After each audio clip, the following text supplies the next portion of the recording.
Hello friend, I'm Shamik, the passionate Scrum Master, and today I'm going to talk about PI planning. Before I talk to the PI planning, let me tell you that it cannot be really described taking it out of context. And what is the context? The context is entire skilled agile framework. So we always have to look at the PI planning event, that's the mega event, which we call the heartbeat of SAFe, from the entire context of SAFe. Before we get into SAFe or PI planning, we need to have a brief understanding, especially those who are the first timers, those who are not very much familiar with SAFe model, or maybe the PI planning. They have just heard the name but don't know what is it, how does it happen, why it is necessary. So let me give a brief understanding of what is scaling in the agile world, in the agile way of working, why we do need to scale, and how do we scale, and how does PI planning play a vital role, why it is called the heartbeat or maybe the backbone of the skilled agile framework. When we talk about agile, of course, we understand about different teams. They are called the Scrum teams. Sometimes they are called the Kanban teams, depending on which framework they are adopting. Sometimes there are DevOps teams as well. Now, Scrum as a framework, Kanban as a framework, it talks about only those frameworks, and any team that adopts those frameworks, they follow the principles, the values, the structure of those frameworks. Now, one team cannot really work on silo, right? It may follow Scrum, but there should be dependencies with other teams. When we work in a big organization, there has to be some sort of inter-team dependencies. When we manage the dependencies, we need to scale up. How do we scale up? It's very easy. Let's say for our Scrum team, we start a sprint by sprint planning. Now, when we understand during the sprint planning that there is a particular item that we are going to work on, it has a dependency. Maybe it's an outgoing dependency, which means we cannot start the story, we cannot start working on that item until another team finishes some other work. So we are dependent on finishing of that particular item on some other team's backlog. Now, it may so happen that when I go to the team, I approach the team and say, hey, we have a dependency. You have to complete that particular PBI, the product backlog item, or maybe the user story, whatever you call it, before we start our story. It may be a case that by the time I reach out to that person, their sprint planning has already happened. They cannot accommodate any extra work. That's not possible. What do I do? Should I just sit idle for the entire sprint and wait for them to finish their part of work before I start my part of work in the next sprint? That's obviously not a practical solution. So we need to understand how the other teams to whom we are related, and maybe those who are related to us, our team, how we are interconnected and how the dependencies are aligned across few more future sprints. So we need to have a longer vision, longer visualization regarding the future sprints. In Agile, in Scrum, we work on complex world and we work on complex products. We cannot plan upfront. That would be waterfall. We cannot plan upfront. So we normally plan for a shorter duration, which we call the sprint. According to Scrum, it is up to 4 weeks. It could be less than that, but not more than a month. According to SAFe, it is generally 2 weeks. So it's a 2-week sprint. Let's assume that we are in a 2-week sprint, and for every sprint, we have a sprint planning where we plan for the coming 2 weeks, what are we going to work on? Now, when we have to scale, we also have to understand what are we going to do what are we going to deliver in future more sprints as well, not just this sprint. We need to have a ballpark understanding of how the future sprints are going to happen. So this understanding is not just for my team, but also all related teams. These related teams, they form a community called a value chain. It's called a value stream. I'm so sorry, it's not value chain, it's a value stream. In safe terminology, these teams making together a value stream, which probably are working towards a common value system, common value delivery, they are called the agile release train. And these teams become the compartments of the train. And these teams need to plan together how they are going to plan their future sprints, current and future sprints, for at least 1 quarter, so that we can plan our dependencies, we can align, we can agree, we can commit all type of dependencies, and we mitigate the risks during this quarter to make it a successful program increment by end of the quarter. Remember the term program increment. That's short form is PI. And the planning event for which we plan for this program increment is known as the PI planning. I'll come to PI planning in some time. But let me first clarify in a very layman's language what normally we try to do. What is scaling? Scaling means we have a planning so that we know that the other team is planning something in sprint 1, out of which maybe one item is necessary for us. I mean, they need to complete that particular item for us to start another item. So we have a dependency. If they are finishing that dependable item in sprint 1, that means we can plan for the remaining item in sprint 2. And vice versa. If they are dependent on certain work and I'm kind of planning that I can do it in sprint 2 because my sprint 1 is already filled up with some other activities, some other high ordered items that I need to deliver first.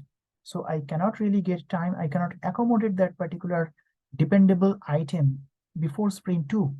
The other team can plan their remaining work after I finish that dependable item in sprint 2 in their sprint 3. So they need to have a visibility till sprint 3 and so on. Now, sprint 1, sprint 2, sprint 2, sprint 3, how far can I go? In SAFe, normally we try to make a overall planning. It's not something written in the stone. It's not something set on the stone. We try to make an overall planning for 1 quarter. 1 quarter means 3 months. 3 months means approximately 12 weeks. 12 weeks means, if I consider 2 weeks of sprint, approximately 6 sprints. Now, we normally do not work on the backlog items for all 6 sprints. If there are 6 sprints in a quarter, we pull up items from the backlog, we work on it, and then we address each other's dependencies for the first 5 sprints out of 6. On the 6th sprint, it's a special sprint that's called the IP sprint or IP iteration. What is IP? It is known as innovation and planning. And IP sprint is a special 2-week sprint in which we prepare for the PI planning, which happens in 2 or 3 days within this IP sprint. In this sprint, we normally do not pull up any extra item from the backlog. We try to finish up whatever has been spilled over from past sprints. Previous 5 sprints, normally it's a tendency that we cannot finish everything that we predict during the sprint planning or the iteration planning session. Something gets spilled over. There are some uncertainty, there are some complexity which comes out throughout the sprint. So it gets spilled over and then it moves to the next sprint. Something again doesn't get finished in the next sprint, it gets spilled over to the next sprint. So whatever is incomplete, whatever we need to finish by end of the 5th sprint, we finish up all pending works. Basically, we do a housekeeping. We do a cleanup activity. We make sure that all the past 5 sprints, all the items, the user stories, they are closed, they are done. And we spare some time in some improvement idea. Maybe we arrange for some training for self-development. Maybe we go for some certification, maybe some other planning activities we do. Simultaneously, mainly with the leadership of RTE, the release train engineer, we prepare for the PI planning. That's the mega event that happens in the IP sprint, generally in the 2nd week. When I say it's the leadership of RTE, first thing, he or she does not start planning for the PI planning on the beginning of the IP iteration. The planning actually starts much before. It's a big planning, so there has to be some preparations. That's the pre-PI planning. So what I understand is there are 3 different types of preparations that's needed. Okay. One is called the organization readiness, one is called the content readiness, and one is called the logistics readiness. 3 types of readinesses are checked. RTE alone cannot do it, and it's not done within the IP sprint, not just within the IP sprint. Of course, IP sprint, she or he does work on these areas, but the work actually starts even before that. What do we understand by organizational readiness? Because organization needs to come up with a vision of the next quarter. What all big programs, big or small or medium size, whatever is it, the programs the organization is going to or maybe planning to deliver in the next quarter, next 12 weeks. So they have to plan the scope and context for the next quarter. They have to keep the business alignment, and they also have to align the agile teams. So those agile teams need to finish up all their pending work. They have to come up with their improvement suggestions, some activities, some learning events, some training events, etc. With this, the organizational readiness normally works. Then comes the content readiness. All the stakeholders who normally attend the PI planning, almost everyone, whosoever is directly or indirectly related to the program increment, they all are invited and they all are expected to join the PI planning session, which happens for 2 to 3 days. It varies from organization to organization. Most of the organization do it in 2 days. Some of the organization do it in 3 days. Whatever be the case, it is made sure that they all assemble, they all come in a single place, in a single location. In case of distributed organizations, they choose one location for executing the PI planning, and it is arranged that everyone flies in or comes in to the same location, be present for those 3 days. So this is part of the content readiness. The executives are briefed, the product vision is created, the architecture vision is created, because the PI planning starts with all these things. So the contents are made ready before the PI planning happens. And the third thing is the logistics readiness. Choosing the location, choosing the technology and tooling. Although we make every effort to bring everyone together in a single location, it is always not possible to get everyone physically present in a same location. There are huge logistical cost involved. So in case somebody wants to join or chooses to join remote, so what tooling technology we are going to facilitate the meeting room booking, the booking of hotels, accommodations, everything. Everything falls under the logistics readiness, sorry. The location, the technology and tooling, and the communication channels. How the communication should be passed seamlessly from one location to another. How everyone can remain involved, connected. That is also needed to be checked. So these three types of readiness, I repeat one more time. One is the organizational readiness, another is the content readiness, and the third one is the logistics readiness. So these three types of readiness are needed to come up with the PI planning session. RTE is the main person who takes the initiative in arranging everything, but of course, RTE, one person cannot do everything alone. All the Scrum Masters in the value stream, they normally assist the RTE in preparing the teams, the content, and the logistics. So far, we have talked only about the teams. It looks like only the teams, they interact with each other, and then within an hour, the PI planning happens. In reality, the PI planning does not just happen within an hour. In big organizations, as I said, there are value streams, right? The group of teams which are working on a common direction, a common value delivery chain, they form a value stream and they are called an ART, the Agile Release Train. Similarly, there can be other group of teams, another ART. So there can be multiple ARTs, and then these multiple ARTs may have a common value delivery system. They form a system release train, SRT. And similarly, even in bigger organizations, there can be multiple SRTs. Now think of multiple teams forming an ART, multiple ARTs forming an SRT, and then multiple SRTs at different level.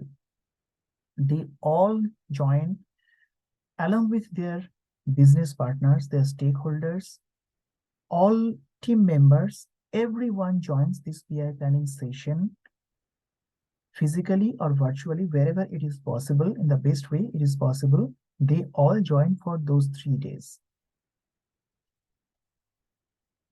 Just imagine how enormous, how huge this event can be. So everything has to be arranged, as I said, like from the content, from the team readiness to logistics, hotel, breakfast, lunch, everything, not just talking or slide sharing. And then on the D-Day, the PI planning starts. The starting of the PI planning for maybe a junior team member, it may sound boring because it starts with long speeches. Normally, a PI planning starts with setting up the business context. The business manager or the business head joins in and sets the business context. And then the product manager, program manager, they come with the product or solution vision, what they are envisioning to deliver as a program in the next quarter, and how did we really do the previous quarter, the previous PI. The person talks about that, the program readiness, program or solution readiness. That is also a long speech. And then we have something called architecture vision and development practices. So 3 long speeches normally consume 4 to 4.5 hours, which means the entire morning session, let's say 9 a.m. to 1 p.m., 4 hours approximately, is consumed in delivering these speeches. It can take less, it can take a bit more, but not more than 4 hours. I have not seen, in my personal experience, I have not seen it going beyond 4 hours. But I have seen people getting, bored, people getting frustrated, those who cannot directly connect to the speeches, to the slides. So one basic suggestion for the business heads and the program managers and the solution architects is that never feel bad if you see people, walking out of the session. Some people at the junior level, team level, they may not be able to connect to these high level visions, etc. Never mind, these speeches are always recorded, the presentations are always saved and shared. They can always get back, and the Scrum Master and the product owner, they can always help the team members to explain in their language, the way they understand. So not everyone is mandatory to join, but it's good to join, good to listen how the organization is envisioning to roll out the next quarter's plan, program, budgeting, everything. It's good to be part of this. Once this first half is over, people normally go out for lunch break. After lunch break, there is the second part. The second part gets into the breakout sessions. Different teams choose different corners and then they start planning for the future 5 sprints. Coming PI, 12 weeks, 6 sprints. The last sprint is the IP sprint again. Then they will again plan for the future PI. So excluding the last IP sprint, for the future 5 sprints, they plan. How do they plan? They cannot start planning from, from nothing. The product owner, the person has to already complete the homework of all the features, all the epics the team is going to work on in the forthcoming quarter. That is also part of the PI planning preparation, the pre-PI planning. Now, they get into the breakout room, and what is the expectation? That they look at the features, they get brief understanding, detailed understanding basically from the product owner about each feature, and then they break them out into user stories, and they also make a high-level estimation, story point estimation for all the features and all the stories. It takes time because they are now dealing with all future 5 sprints. Are we actually completing all the refinement and the sprint plannings in one go? It doesn't happen. That's why it is a very high-level estimation. The most concrete estimation or most concrete planning that we do is for the sprint 1 in the next quarter, because that actually starts right after the IP sprint ends, maybe within 2-3 days. So they don't get time for that, which means they mostly closely work on the granular level for the first sprint, and all other sprints, 2, 3, 4, and 5 sprints, they make a high-level planning, high-level estimation. And for each sprint, they as a team, each team as teams, they decide what are they going to produce in the system demo. What are they going to deliver to the stakeholders as the system demo, and by end of the 5th sprint, what big chunk of work they are going to deliver as a program increment. And this program increment is not just dependent on the team, it is dependent on the teams. The art, maybe the arts, maybe the solution release train, SRTs. They all together with all their interdependencies, risks, everything being managed, being agreed, being handshaked, what big program they are planning to deliver, how they are planning to deliver, they have to plan everything on a very high level in this breakout session. The bigger the organization is, the longer time it takes. In general, it cannot be finished in few hours in one day. It does not happen. That's why in some organizations, the PI planning goes for 3 days. That happens. It's quite natural, nothing unusual in it. So in the second half, the team breakout, They choose different corners, and as and when needed, when they identify a dependency, okay, team X finds that we have a dependency on team Y. It's an outgoing dependency. So one person from team X approaches team Y in another corner and negotiates. Okay, we have a dependency. When can you do it? Let's say team Y says we can do it. We can accommodate it because it's a new revelation for them. They did not know that this is coming up. By that time, maybe the sprint 1 planning was almost done. So they accommodate in sprint 2. The person comes back to team X and says that, okay, they said that they will do in sprint 2. So let's start our remaining work after the dependency is over in sprint 3. So let's plan it for sprint 3. It's a ballpark understanding that they put it in sprint 3. Similarly, team Y, any member can come up to team X and ask for a dependency to be resolved. And let's say they say, fine, we can do it in sprint 3.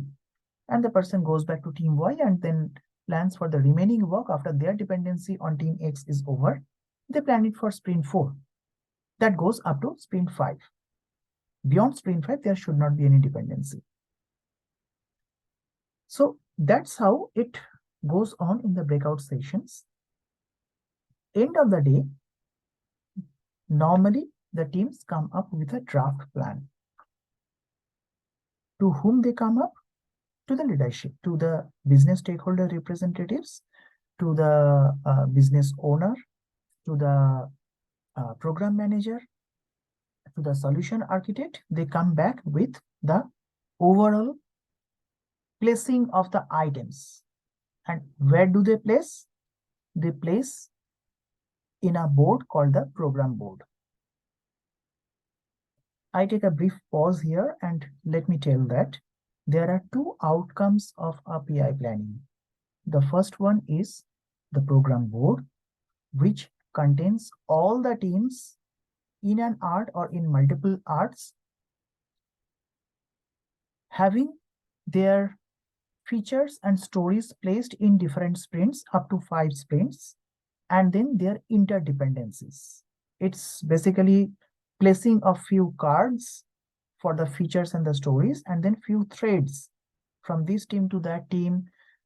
And dependency should always be front going, not backwards. I mean, one work is being done by team X in sprint 3, and then the remaining work cannot be done by team Y in sprint 1, because that's a backward calculation, and that is invalid. It's not a resolved dependency management. So it always has to happen in the front direction. Something is resolved in sprint 3, which means the remaining dependency, after dependency is over, the remaining work to be done in sprint 4 by another team. It always has to be in the front direction, not in the backward direction. That has to be checked. So this draft plan is presented to the program manager, to the solution architect, and then they do the review. They do a management review and a problem-solving workshop.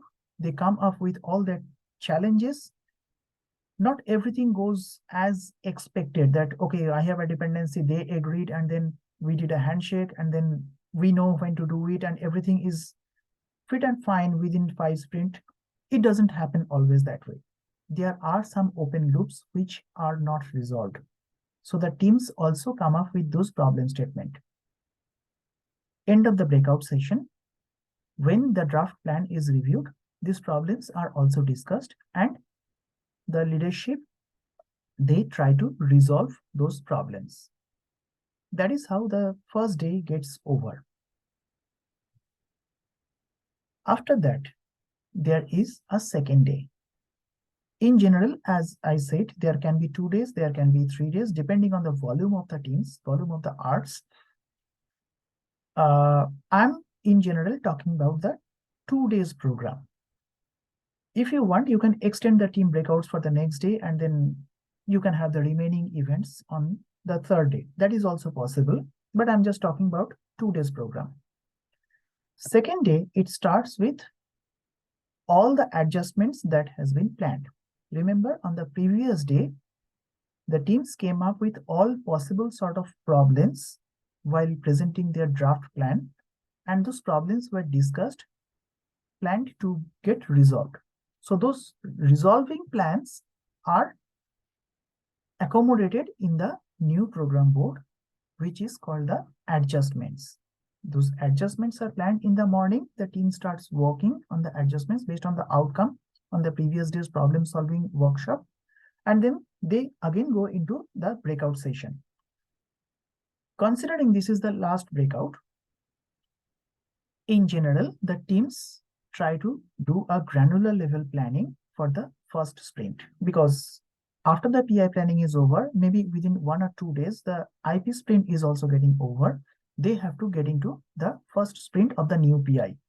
So they need to work on a very detailed level about the first sprint. They try to plan as much as possible about the first sprint. So breakout session happens in that way. They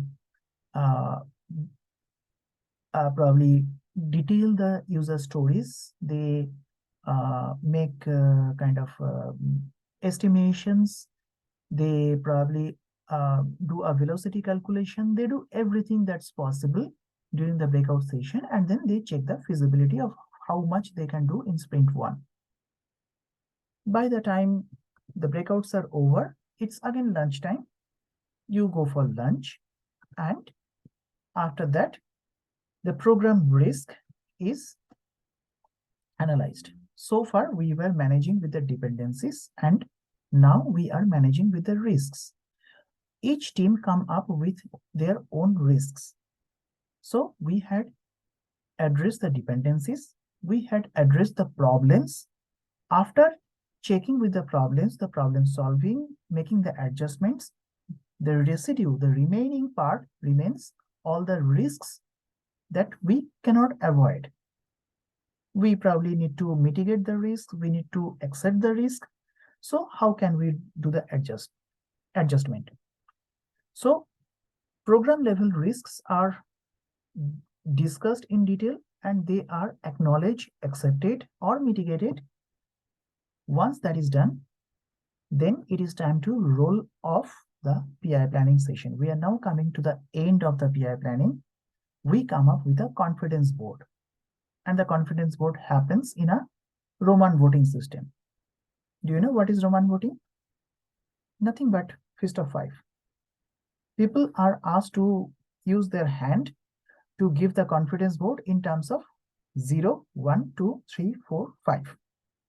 Fist of 5, they give their commitment. If the overall confidence is more than 3 or 4, probably the teams or maybe the arts along with the Scrum Master and the RTEs, they do some sort of rework. They probably need some extra time to readjust. They try to understand why there is a low confidence. They try to check out. And after rework, the PI program is almost over. During this session, another thing happens. As I said, there are 2 outcomes of the PI planning. One is the program board. The other one is the program objective.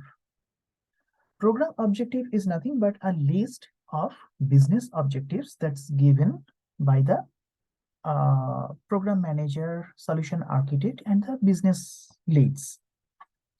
There are multiple features that are identified at team level, at art level. So those items are listed down by each team, and then they are given the business value. Based on the business value, of course, there are something that the teams commit, and there are something that the team cannot commit at this point of time. So there are 2 parts, committed objective and uncommitted objective. What is the difference? We are at the PI planning session. In next 2 to 3 days, we are getting into the new PI, that is the new quarter, the first sprint of the new quarter, and we have all 10 weeks, 5 sprints to work on. 10 weeks is a long time. We know for sure that we are going to finish some of the features, some of the epics for sure.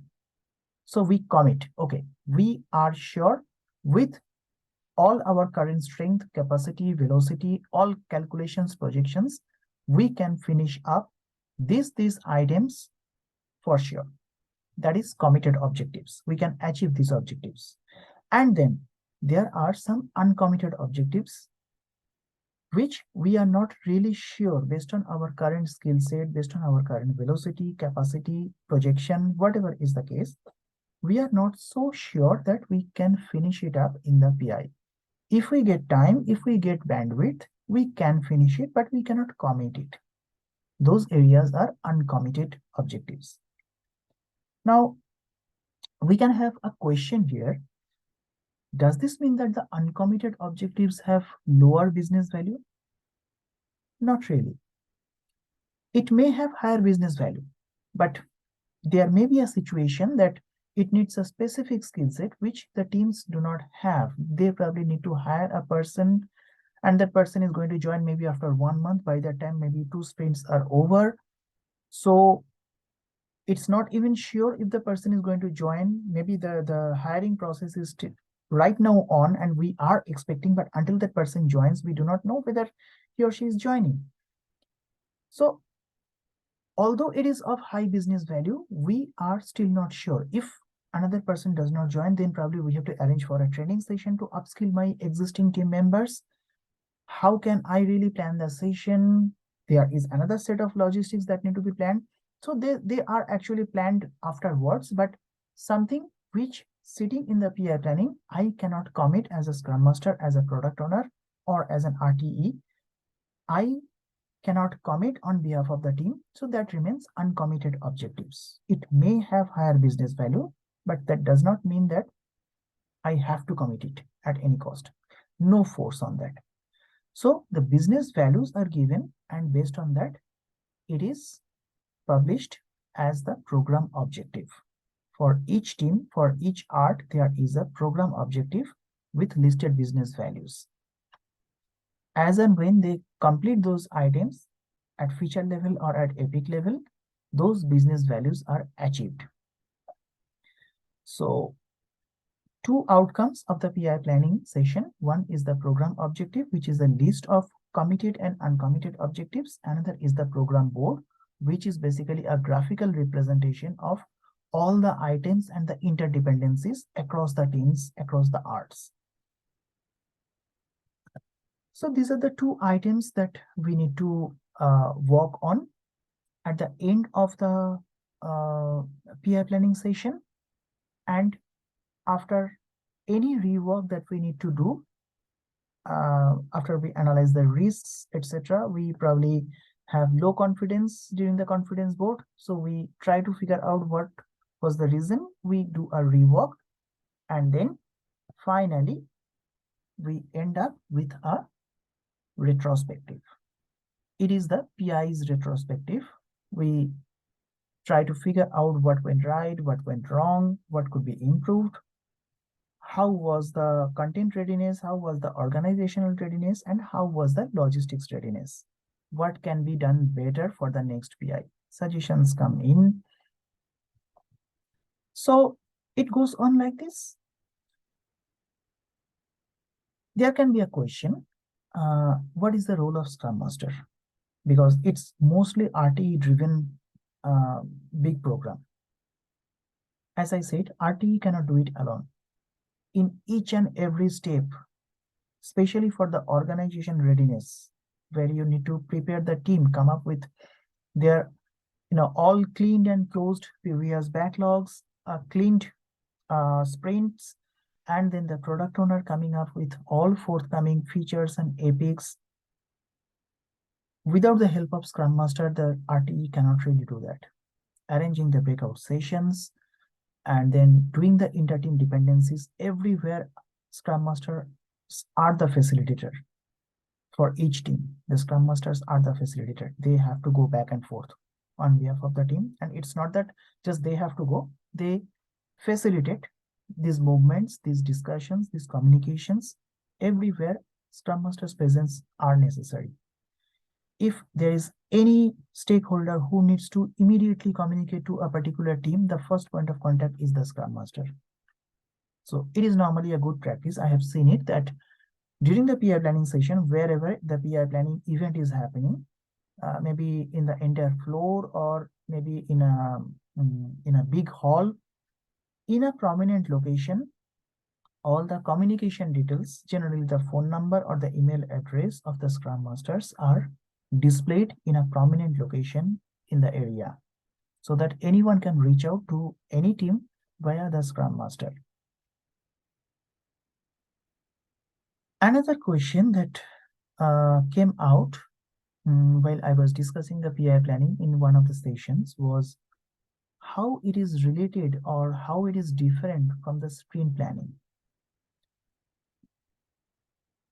It is probably not right to make a comparison between sprint planning and PI planning. Of course, sprint planning is the planning for forthcoming 2 weeks, beginning of the sprint, or 2 weeks or 3 weeks. In SAFe, it is 2 weeks. But it is just about one team. And PI planning involves multiple teams, even multiple arts, and multiple stakeholders. In the sprint planning, normally you may or may not invite the stakeholders. They are not necessary to be present, but if needed to clarify some items from the product backlog, maybe at user story level, maybe at feature level, maybe at epic level, if required, the teams can invite some of the stakeholders. It is not mandatory, but PI planning happens in everyone's presence. All the stakeholders, all the business people, all the leadership, they all join the PI planning, and it is a huge event comparing to the sprint planning. Sprint planning just lasts for the time box as per Scrum is 8 hours. Normally in a 2-week sprint, it happens within 4 hours. So it's no way really comparable with the PI planning session. Two are of two different magnitude of, to some extent, a different set of audience. Here it is only the Scrum team, and in PI planning, it is almost the entire organization, whosoever is connected directly or indirectly to the value streams. So this is all about the PI planning session. I think I could cover everything. If there is something that's missing, you can always mention it in the comment box, in the chat below. Let me know if you have any question. I'll be happy to answer. Thank you and have a nice day. Bye.